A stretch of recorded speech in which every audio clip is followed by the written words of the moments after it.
Olá, está começando mais uma edição do Em Pauta. O programa que traz até você as principais informações da UFPEL e da cidade de Pelotas. Nessa edição, você confere a rede formada pela UFPEL e outras instituições federais ao combate à desinformação relacionada a monkeypox, doença também chamada de varíola dos macacos. Você também confere a reportagem especial sobre as novas regras do TSE aos eleitores para o dia de votação nas eleições de 2022. Acompanhe também a reportagem sobre a queda da vacinação contra a poliomielite no Brasil. Você também confere uma entrevista com a pós-doutoranda e coordenadora do Medias sobre os perigos da desinformação.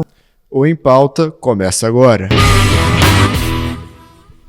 A rede interinstitucional de combate à desinformação na saúde e nas redes sociais, formada pela UFPEL, outras instituições de ensino federais e os Ministérios Públicos Federal e Estadual do Rio Grande do Sul, criaram uma campanha contra a desinformação sobre a monkeypox, também conhecida como a varíola dos macacos. O nosso repórter, Pedro Barcelos, irá explicar o trabalho dessa grande rede. Acompanhe. O Ministério da Saúde no Brasil, dia 9 de junho, foi notificado sobre o primeiro caso registrado de contágio humano da popularmente conhecida varíola dos macacos. Com isso, todos os Ministérios de Saúde, estaduais e federais, entraram em alerta para uma possível proliferação rápida entre a população. O Brasil conta atualmente com mais de 4 mil casos confirmados da doença. No Rio Grande do Sul, são mais de 180 casos confirmados, um número expressivo e preocupante. Em Pelotas, até o momento dessa reportagem, a Prefeitura confirmou apenas um caso. Com o intuito de prevenir a disseminação de notícias falsas e precaver uma possível proliferação da doença, a Rede Interinstitucional de Enfrentamento da Desinformação em Saúde promoveu uma ação de informações ao combate à doença. A estudante de enfermagem Vitória Schmille nos conta um pouco mais da importância desta ação. O aparecimento de casos de varíola dos macacos tem assustado a população e causado diversas dúvidas sobre como agir diante desse novo vírus que se apresenta. A busca por informações corretas e o compartilhamento de notícias verídicas é a principal forma de sabermos como nos prevenir, como agir diante de sinais e sintomas dessa doença e o que fazer em caso de comprovação dela. De acordo com as orientações oficiais de saúde, a equipe criou materiais contendo informações básicas sobre a doença, que podem ser compartilhadas, por exemplo, via WhatsApp ou Telegram. Através deste documento, são fornecidos dados sobre o comportamento da doença, seu tratamento, formas de prevenção e alguns sintomas. O professor Paulo Eduardo Cajazeiras nos conta agora um pouco mais sobre esta ação. As ações desse grupo interinstitucional é de combater a desinformação, em especial informação ligada à saúde pública. Então hoje nós estamos trabalhando com uma ação que é criar estratégias e cards, informações destinadas às redes sociais, em especial do Ministério Público Federal, aqui no nosso estado, e também das universidades parceiras, como a Federal de Santa Maria, a Federal de Pelotas, certo? A Federal do Rio Grande do Sul, e combatendo com informação correta sobre saúde pública. O documento completo da ação está disponível no site do Ministério Público Federal, no endereço digital mpf.mp.br,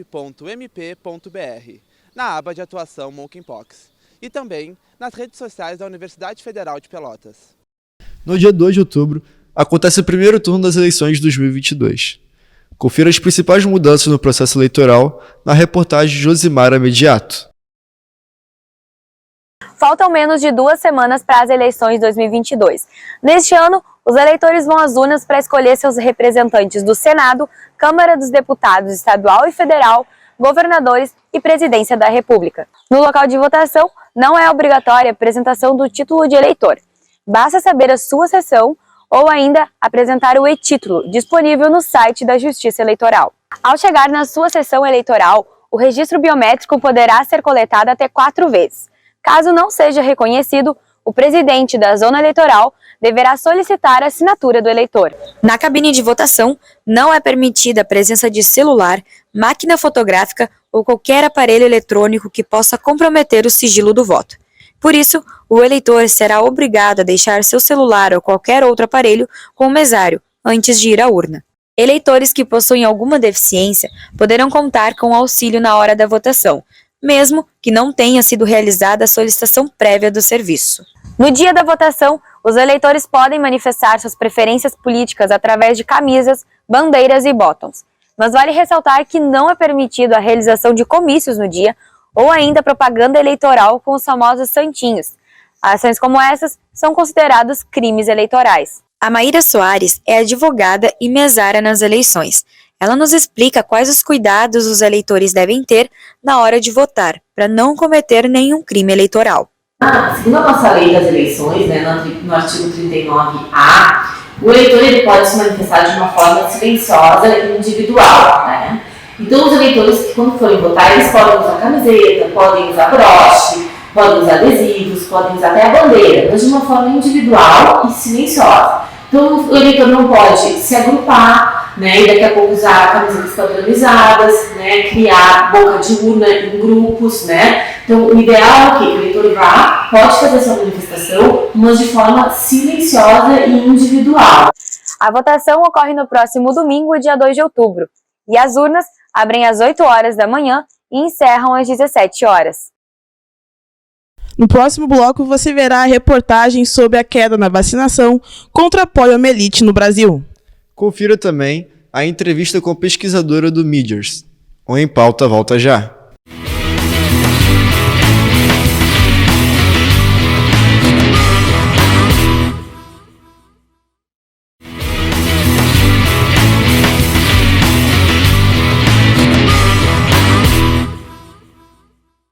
Com a queda na vacinação contra a poliomielite no Brasil, a doença está voltando a preocupar especialistas e autoridades. Confira mais informações na reportagem de Helena Schuster. Em 1994, o Zé Gotinha, um velho conhecido dos brasileiros, comemorava o fim da poliomielite no Brasil. Atualmente, 28 anos depois da erradicação da polio, o país volta a se preocupar com a doença diante da queda na vacinação infantil. Este ano, a campanha de vacinação contra a polio e multivacinação começou no dia 8 de agosto e, devido à baixa adesão, foi prorrogada até o dia 30 de setembro. Neste mesmo período, o Brasil entrou para a lista de países com alto risco de reintrodução da doença por conta da baixa cobertura vacinal. Com o mundo globalizado e com o aparecimento de casos em alguns países, em outros países que não foi erradicado o vírus ainda, nós aqui na América temos um risco de reintrodução do vírus. Por que esse vírus volta? Porque nós estamos já há alguns anos com as baixas coberturas vacinais para essa doença, que é uma doença imunoprevenível e que a única maneira da gente combater é com a alta cobertura vacinal. O Programa Nacional de Imunização recomenda que a vacina em forma de injeção seja aplicada aos 2, 4 e 6 meses de idade do bebê. Já a vacina de reforço via oral, a famosa gotinha, deve ser dada aos 15 meses e novamente aos 5 anos de idade. Então, a gente solicita, faz esse apelo para que os pais, vacinar é um ato de amor pelo seu filho, é um ato de responsabilidade, levem os seus filhos à UBS mais próxima da sua casa e até os 5 anos deve fazer as vacinas, as 2 gotinhas. Menos de um ano deve fazer a vacina injetável. Em Pelotas, até o dia 22 de setembro, apenas 39% do público-alvo havia recebido a vacina contra a paralisia infantil. É um cuidado, que tem que ser tido. Existem várias doenças que foram erradicadas devido às vacinas estarem em dia, então eu acho que a gente tem que manter esse protocolo. Eu acho isso muito importante. A minha filha já saiu do hospital quando nasceu vacinada. E eu mantenho todas as vacinas dela sempre em dia. Tu tens que estar em dia com as tuas vacinas, não é uma coisa que não dói muito, a criança pode até na hora sentir alguma coisinha, mas é muito pior depois, se vir a ser acometido por alguma desses sintomas, O recado seria o seguinte: pense no seu filho, Por mais que tenha uma resistência, a sociedade ache que não vale a pena, pense no seu filho. Quem ama vai vacinar, vai cuidar do seu filho. Se você perdeu o período da campanha de vacinação, não tem problema. A vacina contra a polio e também contra outras doenças fica disponível o ano inteiro nos postos de saúde. Importante mesmo é manter as vacinas em dia e a criançada protegida. Hoje nós estamos com a pós-doutoranda e coordenadora do projeto Mídias, Tayane Volcon, para falar um pouco com a gente sobre a desinformação. Bem-vinda, professora, obrigado pela presença. Já vou começar te perguntando, o que é a desinformação e como essa polarização das notícias fraudulentas cresceu muito no Brasil e afeta muito a área da saúde e também da política. Boa tarde, muito obrigada pelo convite. Então, a desinformação, na verdade, ela é um fenômeno que alguns autores chamam de desordem desinformativa, que visa confundir a população e acaba que tem como efeito também o agravamento desse contexto de polarização, Nós temos uma disputa discursiva em que os grupos estruturam e fortalecem determinadas construções simbólicas que elas não funcionam apenas com uma mentirinha, Existe uma confusão muito grande de que a pessoa um dia acorda e ela acredita que a Terra é plana. As coisas são construídas de uma determinada maneira a construir um contexto em que certas coisas fazem sentido. Por exemplo, a questão da vacinação, ela começa, na saúde, como tu falasse, como um movimento que vai atravessando outros temas, vacinação infantil, direitos individuais, liberdades, proteção de crianças. E daí se começa a construir uma série de... Eu detesto o termo, que eles usam narrativa muito, as pessoas que disseminam desinformação, mas uma série de historietas que conduzem a um pensamento conspiratório e facilitam essa polarização e essa circulação da desinformação. Então, a desinformação, ela é um fenômeno relacionado ao discurso e relacionado também à polarização política que visa agravar esse confronto de ideias e afastar as pessoas do diálogo, porque quanto mais radicalizadas as pessoas estão, mais elas aceitam a desinformação e menos elas questionam e pensam, e discutem e podem acessar, por exemplo, o fact-checking ou outras formas de verificação de fato, porque elas se distanciam, por isso que nós chamamos de polarização, são polos opostos que não dialogam e por isso não acessam informações de mais qualidade e que coloquem em xeque aquilo que elas estão acreditando. Agora, partindo mais para o significado do termo mesmo, por que o certo é desinformação e não mais fake news? Na verdade, não é que exista um termo absoluto, é que desinformação ele é um termo mais abrangente. Quando a gente fala em desinformação, a gente pega essa perspectiva da desordem informativa, ou seja, são diversas estratégias discursivas que levam ao comprometimento da informação mais próxima do científico, ou do historicamente comprovado, ou do que é objetivo muitas vezes, Fake news é um termo problemático porque em alguns lugares, como nos Estados Unidos, por exemplo, ele foi apropriado por agentes políticos, especialmente vinculados à extrema-direita, para comprometer os veículos de comunicação. Porque uma estratégia importante para tu ter uma efetivação da desordem informativa é que as pessoas parem de acreditar na imprensa e nas informações verificadas. Se as pessoas questionam a imprensa, os veículos que, como eu digo, erram, a imprensa erra, é normal, todo profissional erra. No entanto, a imprensa tem um dever, inclusive legal, jurídico, de reestabelecer a verdade, de se corrigir, de fazer notas quando erra. Então, não é um erro proposital construído para ser dessa forma. Então, teve essa apropriação para descredibilizar a imprensa. Além disso, fake news, segundo alguns pesquisadores, seria uma forma de desinformação, que é uma desinformação pensada para confundir as pessoas de modo que ela se pareça a uma notícia.